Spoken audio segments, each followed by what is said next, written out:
E aí, pessoas, bom, e vocês sabem, né? O oceano tá péssimo. E para quem queria montar um computador, cada vez vai ficando mais difícil. Chegando no final do ano aí, tá muito ruim de comprar peça, tá tudo muito caro. E mesmo quem esperou muito tempo pela Black Friday acabou se decepcionando muito. Então, mesmo o computador ali de R$ 2.000, o que não é pouco, né? R$ 2.000 são 2 salários mínimos. Mesmo um computador de R$ 2.000 hoje não dá para muita coisa assim, né? Então, acho que vocês já viram aí recentemente alguém dando dicas no YouTube de PCs de R$ 2.000 ou menos que você consegue rodar jogos de uma forma satisfatória, né? Inclusive eu também já fiz um vídeo, quem quiser ver, tem uma seção de vídeos assim que eu fiz ali de 1.800 ou 1.200, dependendo do seu processador, né? E um dos kits que você consegue comprando com peças novas é com esse processador aqui, um Ryzen 3 3200G, que ele fica em torno de 600, 700 reais, ele já tem um gráfico integrado e aí você consegue montar um computador de R$ 2.000 ou um pouco menos com esse processador, com essa placa de vídeo integrada. Então eu vou trazer para vocês aqui alguns jogos, tá? Jogos mais comuns, mais conhecidos, para vocês verem o desempenho desse processador com esse gráfico integrado e aí vocês veem em casa se vale a pena para vocês, tá certo? Então, sem mais delongas, vamos agora ao vídeo e demonstrar o desempenho desse Ryzen aqui nesses jogos. Estamos aqui no CPU-Z com o Ryzen 3 3200G, só para vocês verem um pouco da configuração que eu estou utilizando nesse vídeo. Processador de 4 núcleos e 4 threads, ele é de 12 nanômetros. A placa-mãe é uma ASRock B450 Steel Legend, uma placa bem ok. As memórias eu estou usando dois pentes de 3000 MHz da Adata CL16. E a placa de vídeo, na verdade, é o gráfico integrado que é a Vega 8, certo? Essas são as configurações que eu vou utilizar. O primeiro jogo deles é o Counter-Strike Global Offensive. Eu coloquei ele em 720p e com tudo no mínimo, tá? Basicamente tudo no mínimo para vocês verem como é que fica em um cenário mais competitivo. No CSGO essa configuração fez uma média de 154 FPS ali no Deathmatch casual na Dust 2. A Vega 8 ficou com cerca de 60 a 70% de utilização, já o processador ficou com cerca de 60% de utilização também, às vezes chegando aos 70%, mas bem raramente. A temperatura fica bem baixa, 45 graus, mas eu estou utilizando o Gamax 400. Eu não estou utilizando o cooler que vem no box, porque daria um trabalho para remover o Gamax e colocá-lo. Eu queria só mesmo mostrar para vocês o desempenho do kit. Em relação à temperatura, tem o primeiro vídeo que eu fiz desse CPU aqui, que lá tem a temperatura usando o próprio box, tá? Então vejam também o primeiro vídeo que lá eu usei sim o CPU cooler que vem nele. E ficou boa para mim o desempenho. Vez ou outra dava uma travadinha, mas eu acho que isso é normal, né? Vejam também que a frequência ali ficou 3800 MHz, o que é bem útil em jogos competitivos, ainda mais no CSGO, que é um jogo com uma otimização diferente. O próximo jogo foi o Fortnite, também coloquei em 720p. Na verdade, eu acho que todos os jogos aqui foram em 720p. No Fortnite eu coloquei todas as configurações gráficas no mínimo, somente a distância de visão no Epic, um cenário também novamente competitivo. A média de FPS no Fortnite foi de 97, com 1% low em 33. Foi uma média bacana, vez ou outra vai dar um stuttering, uma travada, mas isso pode acontecer em qualquer processador, em qualquer configuração, por conta do próprio jogo que hoje em dia está mais pesado, está menos otimizado do que ele já foi devido a sérios updates. Vocês podem ver que o uso da Vega fica em torno de 97%, né? Então tá usando praticamente tudo que ela pode oferecer.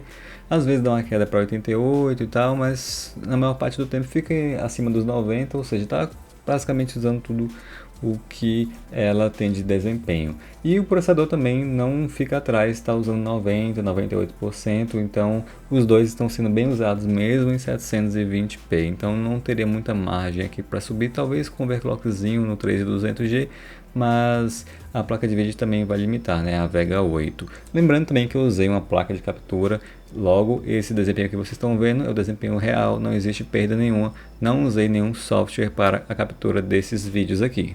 Próximo jogo, PUBG da Steam, 720p, coloquei tudo no muito baixo, somente o alcance de visão que foi no Ultra, e aqui começou a complicar mais para o conjunto, visto que mesmo na configuração tão baixa, em 720p, ainda assim ele não fez os 100 fps. Também é claro, evidente, que o PUBG ele é mais mal otimizado e também mais pesado do que os outros jogos que eu estava testando. Ainda mais que eu estou usando aqui no modo Deathmatch, onde pesa mais também do que o modo normal, aquele que você desce do aviãozinho lá e faz que nem o Fortnite.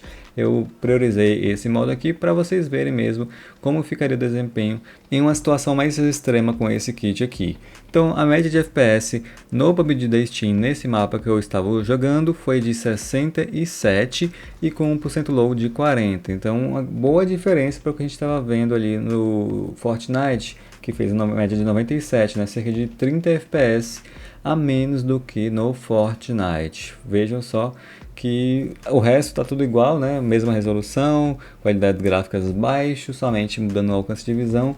Ainda assim, é bem diferente o resultado que você consegue em um jogo como PUBG ou em um jogo como Fortnite. Por isso que é um pouco complicado quando alguém pergunta, será que roda PUBG ou Fortnite? Embora sejam jogos parecidos, a máquina necessária para rodar bem cada um desses jogos vai ser diferente.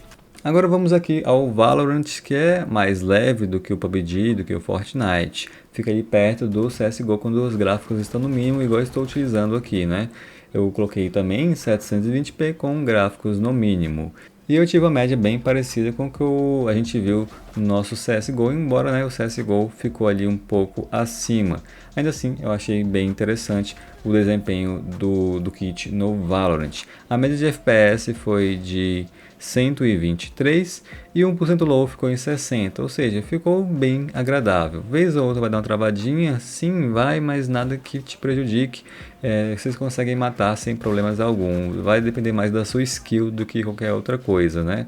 Eu acho até que o Valorant é um jogo mais fácil de matar, né? Se for comparar ali com o PUBG, bem mais fácil no caso. Ele se aproxima muito do CSGO. Então, você consegue se divertir com esse kit aqui em 720p no monitor normal, né? A maioria dos monitores hoje ainda vendidos que são baratos são 720p, então não tem nenhum problema, ainda mais porque você está usando uma configuração que ela é bem básica hoje em dia, né? Um PC game inicial, digamos aqui, iniciante. Então fica assim bom, ao meu ver, para esse tipo de jogo. Agora já quando você tenta jogos um pouco mais pesados ou um pouco menos otimizados, aí a situação complica, né? Então o CSGO, Valorant, Fortnite também foi de boa, aí começou a complicar no PUBG da Steam e vai complicar agora no próximo jogo. Esse jogo é o COD Warzone, também em 720p, texturas eu deixei no normal, acho que não interfere tanto assim, e o resto eu coloquei no baixo ou desativado. É uma configuração competitiva ali que eu uso bem parecida com a dos outros processadores mais parrudos, né? Eu só mudei mesmo ali a resolução, o resto fica bem parecido com o que eu uso nos outros processadores. E aqui realmente não ficou tão bom assim, não consegui manter uma média de 60 fps fluido, tá? A média ficou de 52 e 1% low de 16, então já ficou mais complicado. Ainda assim dá para você jogar, dá para você matar, porque não fica abaixo dos 30 fps, o que já seria bem ruim mesmo.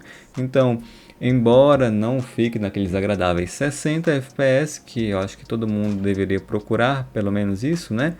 Ainda assim, você consegue jogar, você consegue matar, vez ou outra vai dar uma travada assim, vai dar um stuttering, veja ali que no FPS mínimo e no 1% low fica 0 às vezes, no 1% low agora está aparecendo 15, então é um número bem baixo, mas mesmo assim você consegue jogá-lo. Sempre vai depender se você é uma pessoa muito exigente ou não. Se você está saindo de um kit bem básico mesmo, por exemplo, de um i3 de segunda geração, de primeira, de terceira, aí quando você usa um kit desse aqui, certamente vai ter uma grande mudança. Mas quando você está saindo de um kit assim de 5 de segunda geração, terceira geração, e você estava usando, por exemplo, uma 750 Ti, uma placa parecida com essa, uma 750, uma 650, aí você, ao meu ver, não vai ver muita diferença para esse kit aqui. Então você teria que procurar um kit um pouco mais caro, infelizmente, ou esperar essa pandemia, né, para que você consiga comprar algo com um bom desempenho e um preço mais baixo. E agora vamos para os jogos offline, aqueles jogos chamados AAA, O primeiro deles é o Red Dead Redemption 2, onde eu coloquei as texturas no Ultra e basicamente todo o resto do jogo fica no baixo com coisinha outra ali no médio, mas é uma configuração bem baixa. Ao meu ver fica bonito, mas lembrando que está também em 720p, então você pode ver ali que fica um pouco mais borrado, tem um blur ali, por conta que está com resolução um pouco mais baixa, né?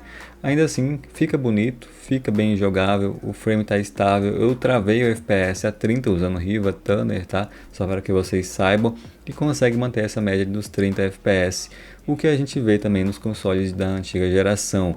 O uso da Vega fica com uso alto, mesmo com os 30 FPS, né? Fica em 90%. Já o do processador ainda teria uma margem um pouco maior para uma placa gráfica um pouquinho mais forte, né? Então vejam que o uso do processador fica em 80%. Eu acho que você poderia, por exemplo, jogar com a 1650 e conseguir os 60 FPS aqui no Full HD, por exemplo. Não sei também o desempenho da 1650, talvez ela não consiga 60 FPS em Full HD, mas eu acho que sim, né? Agora voltando aqui ao kit em questão, fez uma boa média, fez ali as médias de 30 FPS e 1% low de 28, o que também muito bom, não caiu. Ficou bem satisfatório o desempenho desse jogo, considerando ali que você está com um kit sem placa de vídeo externa, simplesmente o gráfico integrado. Outro jogo pesado é o Need for Speed Heat, coloquei em 720p, coloquei as qualidades gráficas no médio, tá? Primeiramente eu tentei com as qualidades gráficas no baixo, rodou de boa, aí eu joguei no médio e foi também aos 30 FPS, embora vez ou outra, como vocês podem ver no vídeo, vai cair um pouquinho para 27, 28, nada demais, você ainda consegue sim jogar com 30 FPS na média, com a configuração gráfica média, que fica bonito o jogo. Aqui não fica tão borrado a meu ver quanto ficou no Red Dead Redemption 2. Também eu acho que depende muito de cada jogo para jogo, né, o 720p. Aqui ficou bem bonito ainda. E a média de FPS ficou em 30 com 1% low em 27, bem parecido com o que a gente conseguiu no Red Dead Redemption 2. Só que aqui eu não travei em nenhum momento o FPS. Eu achei que poderia tentar fazer um 60, mas não foi possível. Não travei o FPS, mas o próprio jogo, alguma coisa assim, travou para 30. Vejam que a utilização da Vega fica em torno de 80 a 90%, então está utilizando praticamente tudo que o gráfico integrado pode oferecer, e já o uso do processador fica em cerca de 60 a 75%, então também poderia ter uma margenzinha para uma placa de vídeo mais forte, uma 1650, né, que eu falei no Red Dead Redemption, que eu acho que você conseguiria jogar em Full HD aos 60 FPS. Eu tenho que pegar depois uma placa dessa para testar mesmo com processadores mais básicos como esse aqui. Se eu achar uma dessas barata, talvez eu pegue, mas ficou bom o desempenho aqui em 720p. O penúltimo jogo é um jogo bem novo, esse aqui é o Horizon Zero Dawn, 720p com a prioridade em desempenho, tá? Então esse aqui é considerado o gráfico mais baixo do jogo. Eu consegui uma média aqui de cerca de 33, 34 FPS, então você poderia, na verdade seria um indicado que você travasse ali o FPS em 30, igual eu fiz no Red Dead Redemption, para que não trave quando o gráfico integrado chegar a 100%, que está chegando nesse momento aí. Vocês podem ver que 100%, quando está usando assim tanto assim do gráfico integrado, pode dar umas travadas, pode dar um stuttering, tá? Então recomendo que você, se tiver esse kit, você vai conseguir sim rodar o Horizon Zero Dawn em 30 FPS 720p, mas limite ali os frames para 30, que deve ficar mais fluido na sua situação. Já o uso do processador, para minha surpresa, ficou bem baixo, 50%, então foi um uso muito baixo mesmo. Às vezes vai subir para 65%, mas foi um uso até baixo se você for comparar com os outros jogos que eu estava testando, né? Então o Horizon está puxando muito aqui do gráfico integrado, já do processador nem tanto, né? Pelo menos nessa resolução, pelo menos nessa qualidade gráfica. Isso aqui também depende muito desses fatores, né? Qualidade gráfica envolve geometria, e isso faz usar um pouco mais do processador, mas para mim ficou ok o desempenho aqui. E o último jogo do dia, Resident Evil 3. Essa aqui é a demo, mas não muda nada do jogo normal, e também não muda muito em relação ali ao Resident Evil 2, tá? O remake. Então, se você gosta da saga Resident Evil, fique tranquilo porque vai rodar sem problemas, claro, 720p. Não rodou em Full HD, não rodou em 900p, mas rodou em 720p, priorizando o desempenho, ou seja, os gráficos estão no baixo, mas rodou no 60 fps e você pode limitar o 60 para travar o 60 para ficar mais tranquilo. Eu deixei aqui só sem travamento nenhum para vocês verem, mas ficou ali cerca de 70. Às vezes vai dar uma queda de 50, tá? Então, uma vez ou outra, numa explosão pode dar uma queda para 50, mas a média em si foi de 70. Então, foi um bom desempenho. Recomendo que você, assim como na maioria dos jogos, você trave para 60 fps, em outros você só vai conseguir travar para 30, mas aqui no Resident Evil você consegue sim rodar de boa aos 60 em 720p e o jogo fica muito bonito. Eu achei uma qualidade gráfica bem satisfatória, considerando que está em 720p e considerando que a gente limitou também a qualidade gráfica para priorizar o desempenho. Então eu acho que até ficou mais bonito do que, por exemplo, Red Dead Redemption, né? Ficou menos borrado, digamos assim. Então é um kit bom para rodar esse jogo aqui. E um jogo pesado, recente, que você consegue rodar aos 60 fps. Para mim já foi um bom desempenho. Deixe nos comentários o que você acha sobre o desempenho desse kit nesses jogos. Esse foi o vídeo de hoje, um vídeo bem simples com o Ryzen 3 3200G, espero que vocês tenham gostado. Eu tentei trazer vários jogos conhecidos e alguns jogos mais novos ali, pesados, para que vocês vejam o desempenho dele. É um processador que roda melhor as coisas em 720p, né? Então se você tiver um monitor de 720p, não for muito exigente, esse processador aqui, com o gráfico integrado dele, vai ser bom para você, tá? Se também você tiver ali na faixa de R$2.000 para gastar. Lembrando também que eu fiz alguns vídeos no canal de PCs aí de 1.800, um pouco mais barato. Esse aqui é o PC mais recente que eu montei, né? Com a fonte da Seasonic, uma placa-mãe Color Full. Aqui eu estou usando um 200GE, então esse processador aqui com essa placa-mãe, essa fonte, daria mais ou menos ali R$1.300, R$1.400. Aí você adicionando ao invés do 200GE esse processador aqui, dá cerca de R$1.800 a R$2.000. Depende também se você vai usar SSD, HD, enfim. Você pode montar ali essa faixa. Então eu recomendo que vocês dêem uma olhada, tá? Eu vou colocar os vídeos aqui no card ou na descrição também, que você vai ter uma noção ali do que você consegue montar por essa faixa de preço. E também não esqueça de ver os grupos do Telegram, que eu também trago algumas promoções, né? Semana passada, ou foi semana retrasada, antes da Black Friday, teve uma placa-mãe da Biostar 350, B350, que ela estava saindo por cerca de R$370, que estava um preço bem em conta. Então fique de olho nessas promoções lá do canal do Telegram, que eu vou lançar, vou tentar ser mais recorrente lançando essas promoções, né? O que tiver lá de interessante eu vou mandar nesse canal do Telegram, e aí eu vou tentar deixar mais ativo do que está no momento. Então, se possível, veja lá também meu cupom de desconto aqui no AliExpress, caso você queira fazer uma primeira compra. E outros detalhes aqui também na descrição, leia ele com atenção, que tem muita coisa interessante aqui no canal se você está chegando agora, né? Vou ficando por aqui, espero que vocês tenham gostado do vídeo, nos vemos na próxima. Valeu, falou e tchau!